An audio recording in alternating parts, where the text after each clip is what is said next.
okutula mu bifo byabwe bibaweereddwa nga waliwo challenge eyogerwako naye yatandise dda n'okuwulirwa ye challenge ki nti eggwanga eri America lyerimu ku mawanga agasinga okusupportinga economies ez'amawanga malala nga bayita mu institutions nga bayita mu government bayita mu NGOs batandise okugenda ku nteekateeka yaabwe ya Doge bakutaddewo department of government efficiency ekulemberwa omukukula Elon Musk baagala okulaba nti government yaabwe ebeera very efficient ne mu kubeera efficient nabo balina okukendeeza ku ngeri basasaanyaamu ensimbi mu ngeri ya nagalaale bo bagamba ebitongole nga USAID bibadde ensimbi biziteeka mu makubo oba oli awo gatayamba mu America in the first place kikosa eggwanga eribadde lidependinga ku kasente ako nga bagenda okumaninga Bank of Uganda eya Uganda nga mu kaseera kano n'ensimbi ezibadde zijja nga ziva ebweru ogwanga okujja okuyingira mu Uganda zitandise okukendeera kiki ekiralinga ahead of them.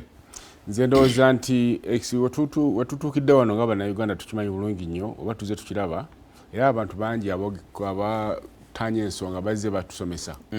nti teriyo nsi yali ekulaakulanye ng'ekulaakulana kuweebwa bagabira. Abamerika abo nabakolerako nakolako mu USAID emyaka gyange nga 4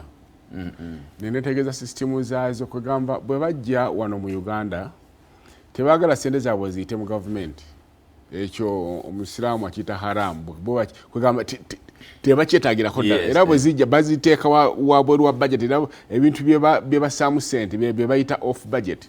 Kati off budget kyeki gavumenti buli mwaka ekeera etula nekola budget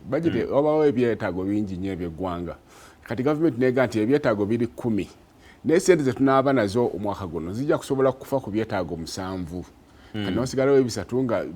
byetaago yes naye nga gavumenti terina sente zaabyo kati bye bayita non-funded priorities kati ebyo America USAID byebadde teekamu sente so sente ezo ebbanga linamala nga nkola mu USAID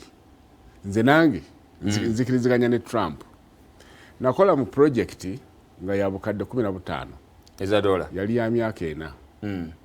naye esente zetwasaasaanya kuba fasi oba government tebagikiriza kukwata ku sente ezo bwaba nakola project ate bayinza okuba nga balina project nyingi nnyo kati wetutuukidde mu bino tubadde tulina project eza USAID zibadde 96 mu Uganda nga zigenda mu sente nyingi nnyo buli project yobukadde 25 23 15 nga nyingi ddala esente ezo bagenda ne bayita company waabwe nejja wano nebeera contracted neba nga yebiri contracted mu baziisa company gye nakolera sijja kwogera ku bukadde 15 mutwalina okusaasanya sirowooza nti twasaasanya ezisukka amakati gaabwo ezisinga zadda mu tumanyi nage ezisaasanyiziddwamu so kituufu Trump kyayogera nti wabadde waliwo engeri y'okukuutiza Doge yeegezako kukola kati ebyo nga mbimaze nze tetusaanye kutya first of all kirungi ne kijjawo kuba kituyamba okumanya nti nno obusente bwaffe bwe tulina tubukwata tutya. For example esente zetugulamu tiya gas zetugulamu omundu waliwo azituwa ng'obuyambi tuzijja kugundi yaffe ku nteekateeka yaffe esente zetusindika mu State House ne office ya president waliwo azituwa so tulina ensako yaffe mala kinyoza kyetugenda okukola era mwami ono abaana be baleese baprofesa balina okuba nti balina amagezi ge bawa omukulembeze w'eggwanga ne treasury yennyini nti kyekiseera tuddeyo ku drawing board tutandika okutematema tulabe ebintu bino n'Amerika byebadde ekola tubikwatako tutya. Naye ekirala kye nazuula nti esente ezo eziva mu Amerika ng'ogyeko zino ezibadde ziyamba